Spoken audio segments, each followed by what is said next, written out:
जय हिंद स्टूडेंट्स, स्वागत है प्रभात क्लासेस में।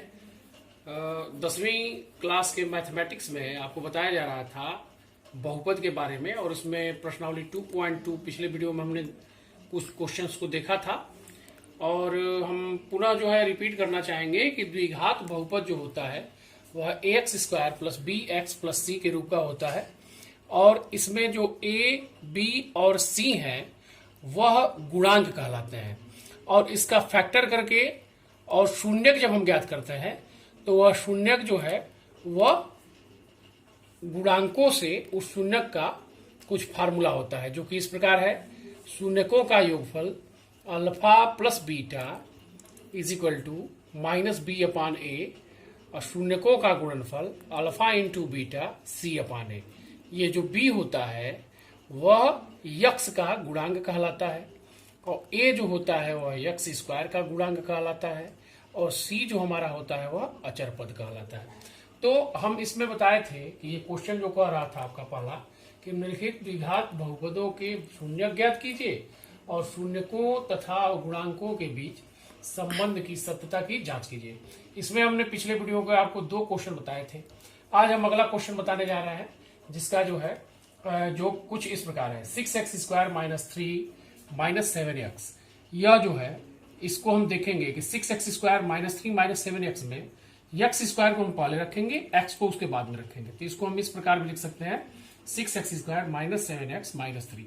अब पिछले कक्षा में आपने इसका फैक्टर पढ़ा था कि इसका इसमें मल्टीप्लाई करते हैं, इसका इसमें गुणा करते हैं, तो 6 में 3 का गुना करेंगे तो 18 आएगा। अब इस 18 को माइनस ये है तो ऐसा गुणनखंड करते हैं कि अंतर के रूप में ये हमारे मध्य में जो 7 लिखा हुआ है, तो 9 दूनी 18 होता है फैक्टर। तो ये -9 और माइनस प्लस 2 इसका फैक्टर हो जाएगा। ये 4 पदों में जब हम कॉमन लेकर के फैक्टर करेंगे तो 2x माइनस 3 और 3x प्लस 1 आएगा। इसके बाद हम इसका शून्यक जब ज्ञात करेंगे, तो आपको बताया गया था शून्यक ज्ञात करने के लिए इस पूरे पद को हम शून्य के बराबर करते हैं। तो 2x माइनस 3 और 3x प्लस 1 को शून्य के बराबर करेंगे। एक बार 2x माइनस 3 जब शून्य करेंगे तो x की वैल्यू जब निकालेंगे तो यह 3 उधर चला जाएगा तो प्लस हो जाएगा, और 2 से यहाँ पर डिवाइड हो जाएगा, तो x की वैल्यू 3/2 आएगी। और एक बार 3x प्लस 1 की वैल्यू 0 करेंगे तो x की वैल्यू जो आएगी वह ये प्लस है, उधर जाने पर माइनस हो जाएगा, और ये 1 हो जाएगा। अब बाई क्या हो जाएगा, ये 3 से नीचे डिवाइड हो जाएगा। तो इसका मतलब 3/2 और ऋण 1/3, ये जो 2 हमारे शून्यक आए हैं वह इस द्विघात बहुपद के शून्यक कहलाते हैं। तो ये 3/2 और ऋण 1/3 बहुपद के शून्यक हो गए। तो शून्यक हम ज्ञात कर लिए। इसके बाद हमको शून्यकों तथा गुणांकों के बीच संबंध भी ज्ञात करना है। तो संबंध यही फार्मूला होता है। तो संबंध में हम क्या करेंगे कि शून्यकों का योगफल दोनों को जोड़ देंगे। तो 3/2 और ऋण 1/3 को सरल करके जब जोड़ेंगे तो ये 7/6 के बराबर आएगा। फिर हम जानते हैं कि यह जो गुणांक होता है उसको यक्स, और ये जो लिखा हुआ है alpha plus beta equal to minus b upon a, इसको बी अपान ए के रूप में माइनस बी अपान ए के रूप में लिखते हैं। तो यहाँ पर हम देखते हैं बी की वैल्यू जो होनी चाहिए वह बी की वैल्यू यहाँ पर हम देखते हैं कि यहाँ पर बी की वैल्यू -7 है। तो इसको भी हम -7 बनाएंगे। तो 7 को जब -7 बनाएंगे तो इसमें माइनस कॉमन हो जाएगा, तो -7 हो जाएगा, क्योंकि माइनस माइनस प्लस होता है -7। और जो हमारा ये ए होता है वह x² का गुणांक होता है। x² का गुणांक यहाँ हमारा 6 है, और संयोग से यहाँ 6 है भी, तो इसका मतलब ये हमने सत्यता की जांच भी कर दिया। इसको हम लिख सकते हैं माइनस ये हो गया, और ये -7 जो है वह यक्स का गुणांक है। यक्स का गुणांक -7 है, और ये जो 6 है वो x² का गुणांक है। x² का गुणांक ये 6 लिखा हुआ है। यही हमारा सत्यता की जांच हो गया। इसके बाद हम दूसरा जो फार्मूला जानते हैं alpha into beta equal c upon a. तो ये शून्यकों का गुणनफल जब हम इसका गुणा करेंगे, यानी 3/2 में ऋण 1/3 का गुणा करेंगे तो 3 से 3 कैंसिल हो जाएगा, ये ऋण 1/2 आएगा। और ऋण 1/2 को हमने गुणे 3/3 लिख दिया, क्योंकि अंश और हर में किसी संख्या से गुणा करने पर उसके मान में कोई परिवर्तन होता नहीं है। तो ये 3 कहां से आ गया, तो हम जानते हैं कि यह जो फार्मूला होता है alpha into beta equal to c upon a, तो सी हमारा 3 के बराबर है, सी हमारा ऋण 3 के बराबर है। तो इसको भी हमको ऋण 3 लाना है ऊपर, तो जब 1 में 3 का गुणा करेंगे तो ऋण 3 हो जाएगा। तीन दूनी क्या हो जाएगा 6। तो ये जो ऋण 3 है वो अचर पद है। इस फार्मूले में हम देखेंगे इस सवाल में ये ऋण 3 अचर पद है और ये जो 6 है वो एक्स स्क्वायर का गुणांक है। तो यह भी क्वेश्चन हमारा सॉल्व हो गया। अब हम चलते हैं चौथा हमारा जो क्वेश्चन है वह ये 4u square plus 8u, 4u square और 8u, इसको हम फैक्टर जब करेंगे तो इसमें अचर पद नहीं है तो इसमें इसका मतलब 4 और u दोनों में कॉमन हो जाएगा तो अंदर बचेगा u धन 4 दूने 8, u धन 2। अब 4u शून्यक ज्ञात करने के लिए जब हम इसका शून्य ज्ञात करेंगे तो दोनों की वैल्यू 0 होगा। 4u plus 2 equal to 0। तो इसमें हम एक बार इसको 0 करेंगे तो लिखेंगे यदि 4u इज इक्वल टू 0 तब u की वैल्यू 0 आ जाएगी। 4 से जब इसमें डिवाइड करेंगे तो 0 आ जाएगी। और यदि u plus 2 is equal to 0 तब u की वैल्यू -2 के बराबर आ जाएगी। इसका मतलब अतः जो शून्य है और ऋण 2 है बहुपद 4u स्क्वायर प्लस 8u के शून्यक है।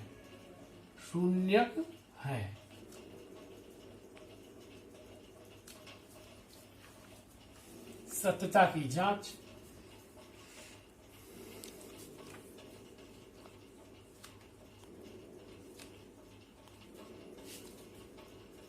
अल्फा प्लस बीटा यानी कि शून्यकों का योगफल। अल्फा प्लस बीटा का मतलब हुआ शून्यकों का योगफल। दोनों शून्यकों को हम जोड़ देंगे तो एक शून्यक हमारा शून्य है और इसमें जोड़ेंगे ऋण 2 तो ये बराबर आएगा ऋण 2 के। अब हम इसको इस ऋण 2 को हम इस गुणांक के रूप में लिखेंगे।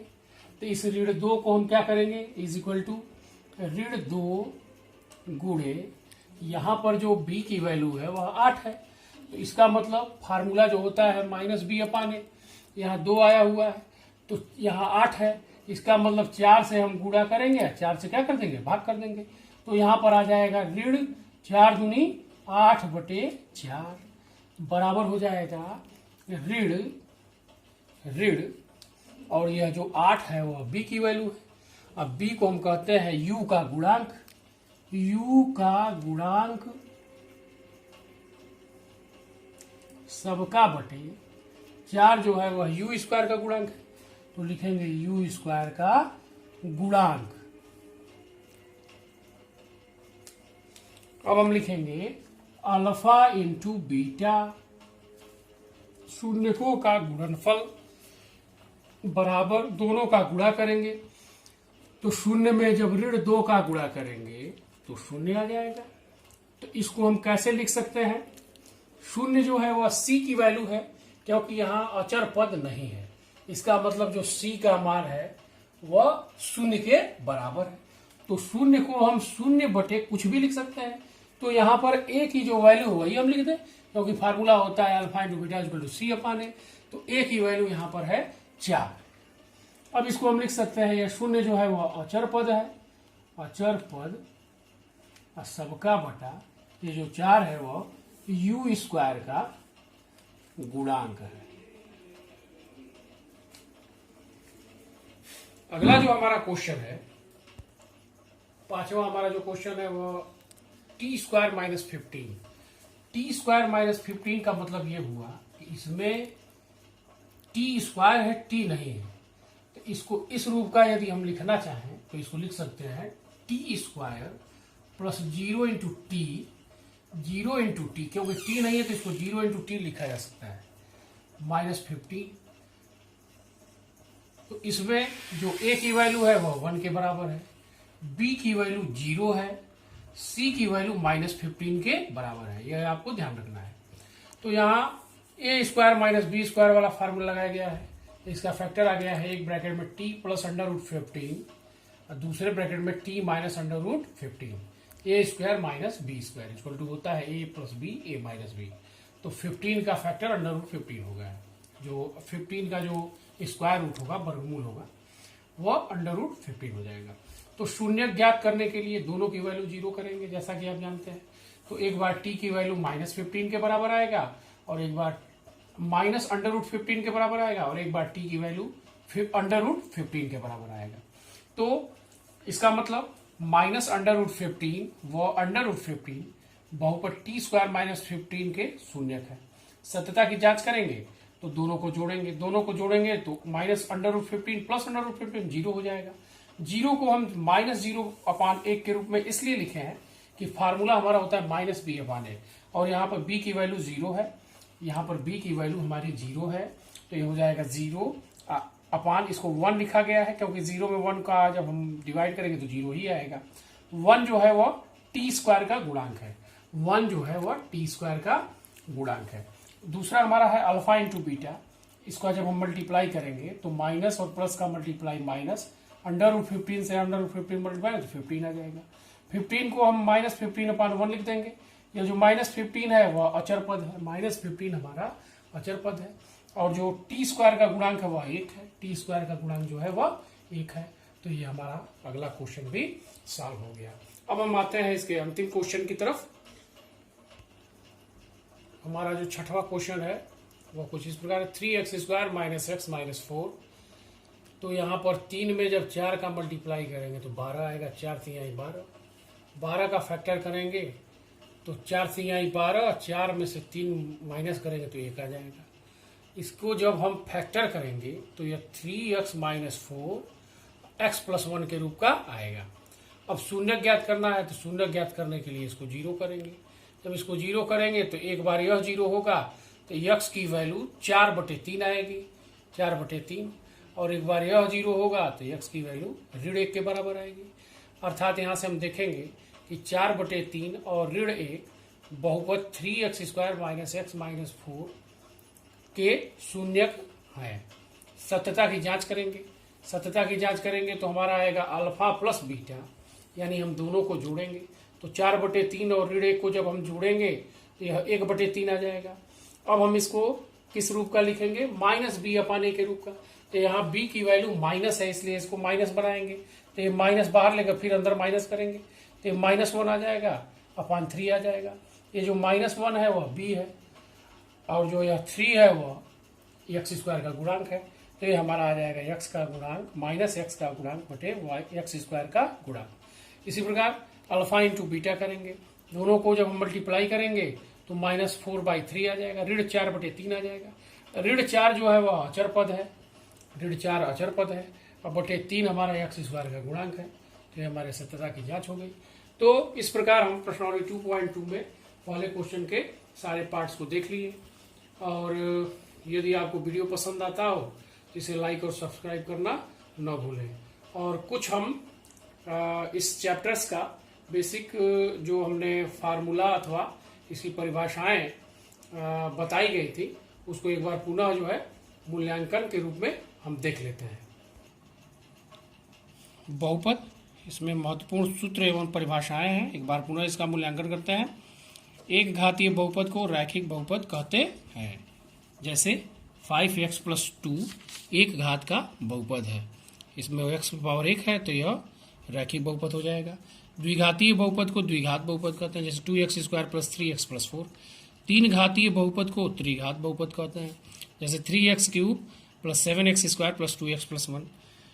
एक द्विघात बहुपद ax² + bx + c प्रकार का होता है, जहां a ≠ 0, a b c वास्तविक संख्या है। एक द्विघात बहुपद के अधिक से अधिक 2 शून्यक हो सकते हैं तथा एक त्रिघात बहुपद के अधिक से अधिक 3 शून्यक हो सकते हैं। यदि द्विघात बहुपद ax² + bx + c के शून्यक अल्फा और बीटा हो तो अल्फा + बीटा = -b/a और अल्फा बीटा = c/a। यदि अल्फा बीटा गामा त्रिघात बहुपद ax³ + bx² + cx + d के शून्यक हो तब अल्फा + बीटा + गामा यानी मूलों का योगफल इक्वल टू होता है माइनस बी अपान ए, और alpha beta plus beta gamma plus gamma alpha, यानी कि दो दो करके मूलों के गुणनफलों का योगफल सी अपान ए के बराबर होता है, सी अपान ए के बराबर होता है। और अल्फा बीटा गामा यानी कि मूलों का गुणनफल माइनस डी अपान ए के बराबर होता है। आठवां हमारा है, यदि पी एक्स और जी एक्स कोई दो बहुपद हो, पी एक्स और जी एक्स कोई भी दो बहुपद हो जहाँ g x is not equal to zero, तो हम बहुपद जी एक्स को आर एक्स ऐसे प्राप्त, जी एक्स और आर एक्स ऐसे प्राप्त कर सकते हैं कि p x is equal to g x into q x plus r x, जहाँ r x is equal to zero है अथवा आर एक्स की घात छोटा है जी एक्स की घात से। इस परिणाम को हम विभाजन एल्गोरिथ्म कहते हैं। तो यह जो हमारा जो फार्मूला है, यह जो हमारा परिभाषा है, इसको हम प्रश्नावली 2.3 में देखेंगे। तो आज के लिए बस इतना ही। एक बार पुनः हम कहना चाहेंगे कि यदि आपको हमारा वीडियो पसंद आता हो तो इसे लाइक, सब्सक्राइब और शेयर करना न भूलें। धन्यवाद।